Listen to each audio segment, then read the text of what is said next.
बेटा देखो, कुछ भी करना पर कभी भी लोन मत लेना। लोन लेने से सिर्फ तुम्हारी टेंशन ही बढ़ेगी और ये भरते भरते ही तुम्हारी आधी जिंदगी निकल जाएगी। ध्यान रखना, कर्ज बहुत बुरी चीज है और ये लोगों को हमेशा गरीब ही बनाकर रखती है। इस तरह की बातें आपने कई बार सुनी होंगी और काफी हद तक ये बातें सेंस भी बनाती हैं।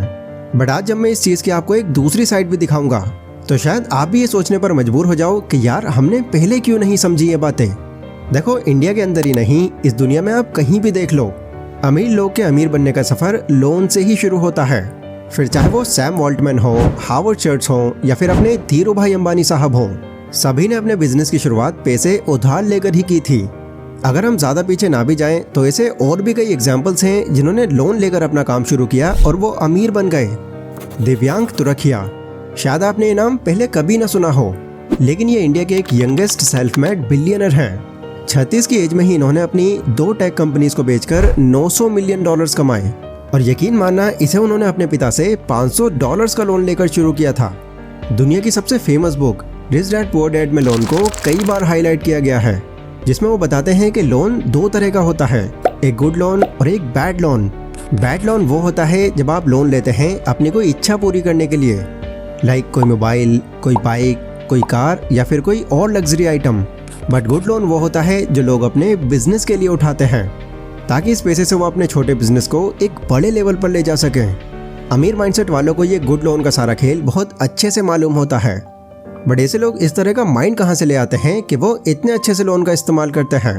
तो रॉबर्ट कियोसाकी की दूसरी book why the rich get richer में वो ये बोलते हैं, एक गरीब और एक अमीर इंसान में पैसों के साथ एजुकेशन की भी इनइक्वालिटी होती है।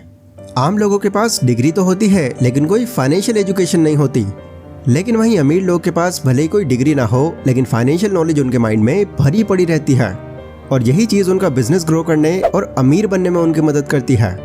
तो अब सवाल ये आता है कि वो कौन कौन सी मेन बातें हैं जो एक आम इंसान सीखने से चूक जाता है और इसी वजह से उसको जिंदगी भर सिर्फ एक सिंपल सी लाइफ जीने मिलती है। तो आज की इस वीडियो में हम उसी के बारे में बात करेंगे और ये भी जानेंगे कि कैसे इन बातों को समझकर आप भी अपनी आम जिंदगी को ग्रो कर सकते हो। सो ये वीडियो बहुत ही नॉलेज से भरपूर होने वाली है, इसे एंड तक जरूर देखना। So let's begin. Number 1, taxes. ये तो हम जानते ही हैं कि हमारी इनकम का एक बड़ा हिस्सा टैक्स भरने में जाता है, फिर चाहे वो डायरेक्टली हो या फिर इनडायरेक्टली। रॉबर्ट बोलते हैं कि टैक्स को लेकर एक आम और एक अमीर इंसान की सोच में बहुत बड़ा डिफरेंस होता है। जहां अमीर लोग अपनी बचत से पैसे निकालकर टैक्स भरते हैं, वहीं आम लोग पहले टैक्स पे करते हैं तब जाकर उन्हें सैलरी मिलती है। अमीर लोग को अच्छी गाड़ियों में घूमते देख, अच्छे घर में रहते देख, ट्रिप्स पर जाते देख, हर आम इंसान के माइंड में यही बात आती है कि अमीर लोगों के पास बहुत पैसा है, इसीलिए वो इतने पैसे उड़ाते हैं। पर किसी के माइंड में हार्डली ही ये सवाल आता होगा कि इतनी मोटी कमाई करने के बाद भी ये टैक्स वगैरह से कैसे बच जाते हैं। आपको जानकर हैरानी नहीं होनी चाहिए कि नीता अंबानी एक दिन में लगभग 1.5 करोड़ रुपए स्पेंड करती हैं और वो भी सिर्फ अपनी हेल्थ और ब्यूटी बनाए रखने के लिए। ऐसे और भी बहुत से अमीर लोग हैं जो बहुत ज़्यादा पैसे खर्च करते हैं, बट इतने खर्चों के बावजूद भी ना तो उनकी दौलत में कोई कमी आती और ना ही बिजनेस के उन पर कोई फर्क पड़ता। पर टैक्स जिससे उन्हें बहुत फर्क पड़ सकता है उससे वो बहुत आसानी से बच जाते हैं। लेकिन वहीं सैलरीड लोगों को ऐसा कोई मौका मिलता ही नहीं, ना तो उन्हें टैक्स में ज़्यादा कोई डिस्काउंट मिलता और ना ही टैक्स कम करने का मौका मिलता। इनफैक्ट बहुत से अमीर लोगों ने ये बात खुद एक्सेप्ट की है कि ज़रूरत ना होने पर भी उन्होंने कई खर्चे किए हैं ताकि उनके खर्चों को दिखाकर उनका सीए उनके ये बिजनेस का खर्चा बता सके। रॉबर्ट ने कैश फ्लो क्वाड्रेंट बनाया है जो कुछ इस तरह का दिखता है और इसमें employees, self employed, business honours और इन्वेस्टर्स आते हैं। वो बोलते हैं कि अगर टेक्निकली देखा जाए तो एम्प्लॉयज़, सेल्फ एम्प्लॉयड और इन्वेस्टर्स, इनसे गवर्नमेंट को जीडीपी ग्रोथ में कुछ बहुत ज़्यादा हेल्प नहीं मिलती, लेकिन वहीं एक बिजनेस की वजह से गवर्नमेंट को काफ़ी फ़ायदा होता है। इसीलिए तो गवर्नमेंट बिजनेस करने वालों को टैक्स पर अलग अलग तरह के इंसेंटिव्स देती रहती है। Second is debt. Apple company आज इस दुनिया की टॉप कंपनीज में से एक है और हो भी क्यों ना, उनके सारे कस्टमर्स उनके प्रोडक्ट्स बाय करके फुली सेटिस्फाइड रहते हैं। पर क्या आपको पता है कि इतनी बड़ी कंपनी के जब शुरुआती दिन चल रहे थे तो उस टाइम स्टीव जॉब्स और स्टीव वॉजनिक को द बाइट शॉप से 100 कंप्यूटर बनाने का एक कॉन्ट्रैक्ट मिला था। पर कंप्यूटर बनाने के लिए जिन पार्ट्स की ज़रूरत थी उसे खरीदने के लिए पैसे चाहिए थे जो उनके पास तो थे ही नहीं। इसीलिए स्टीव जॉब्स ने $15,000 का लोन ले लिया। लोन लेकर उन्होंने वो सभी पार्ट्स कलेक्ट किए और पूरे 100 कंप्यूटर्स तैयार कर दिए। एंड जितने भी उनके पैसे बने उनसे उन्होंने पहले तो वो लोन चुकता किया और अच्छा खासा प्रॉफिट निकालकर अपने इस बिजनेस को आगे बढ़ाया। आप मान सकते हैं कि अगर उस टाइम स्टीव लोन नहीं लेते तो शायद एप्पल अभी वहाँ नहीं होता जहाँ वो अभी खड़ा है। रॉबर्ट बोलते हैं कि देखो, डेट बुरा नहीं होता, आप उसे किस इंटेंशन से लेते हैं और उसको कैसे यूज़ करते हैं, उससे पता चलता है कि आपका ये डेट अच्छा है या फिर बुरा। कई मिडिल क्लास लोग जिनके पास फाइनेंशियल एजुकेशन नहीं होती, वो लोन का यूज़ अपनी कंफर्ट की चीज़ें जैसे एक बाइक, कार, एक बड़ा टीवी, एयर कंडीशनर, इन सब चीज़ों में करते हैं। जबकि अमीरों के केस में लोन उठाने का सिर्फ एक ही मकसद होता है, अपने काम को ग्रो करना। अभी कुछ ही महीने पहले रिलायंस कंपनी, जो इंडिया की टॉप कंपनीज में से एक है, उन्होंने फ्यूल एक्सपेंशन के लिए करीब $2 बिलियन का लोन लिया था। जबकि इस कंपनी के मालिक मुकेश अंबानी के पास इतना पैसा है कि अगर उनकी दौलत को इंडिया के गरीब लोगों में बांटा जाए तो इतनी मैसिव पॉपुलेशन होने के बाद भी हर किसी को लगभग 5 से 6 हज़ार रुपये मिल जाएंगे। अब सोचो, जिस इंसान के पास इतना सारा पैसा है वो लोन क्यों ले रहा है? ये सारा फाइनेंशियल एजुकेशन का खेल है जो ये लोग बहुत अच्छे से जानते हैं।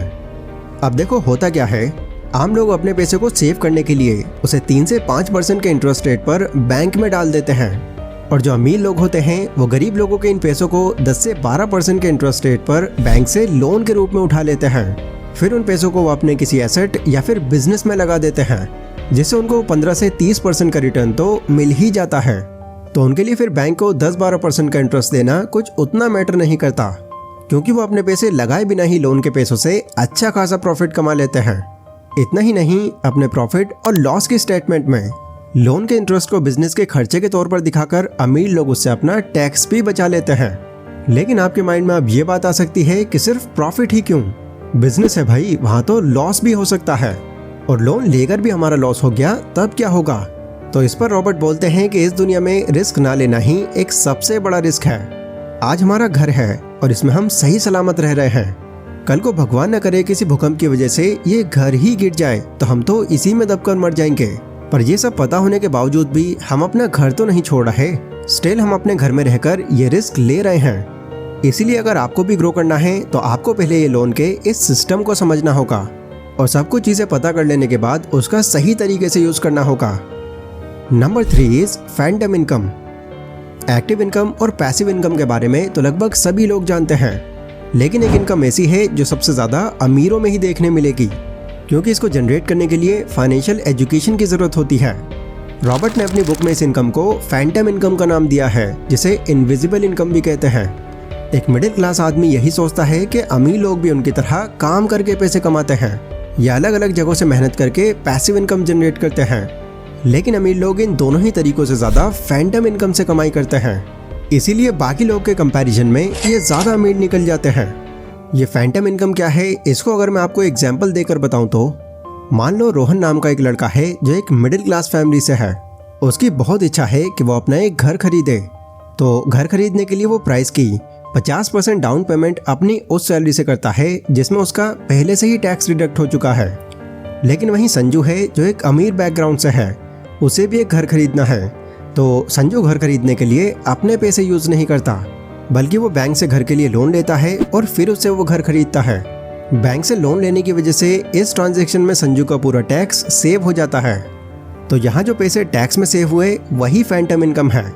देखो, फैंटम इनकम एक ऐसी इनकम है जो हर कोई नहीं समझ पाता, इसीलिए रॉबर्ट इस इनकम को भूत से कंपेयर करते हैं। ऐसे में अगर आप भी चाहते हैं कि ये भूतिया इनकम आपके पास भी आए तो जितना हो सके फाइनेंशियल नॉलेज एक्वायर करते रहो। सो आई होप ये जितनी भी इन्फॉर्मेशन मैंने आज आपको दी है ये आपके आगे तक बहुत काम आएगी। अब देखो, ये दुनिया काफ़ी तेज़ी से ग्रो कर रही है और इसका इम्पैक्ट इंडिया में भी पड़ रहा है। ऐसे में अगर आपको एक ऐसी स्किल सीखनी है जिससे आप महीने के हज़ारों नहीं बल्कि लाखों रुपए कमा सको, तो ये वीडियो आप ही के लिए है, इसको ज़रूर चेकआउट करना। तो मैं मिलता हूँ अपनी उसी वीडियो में, तब तक के लिए stay safe, stay healthy, take care.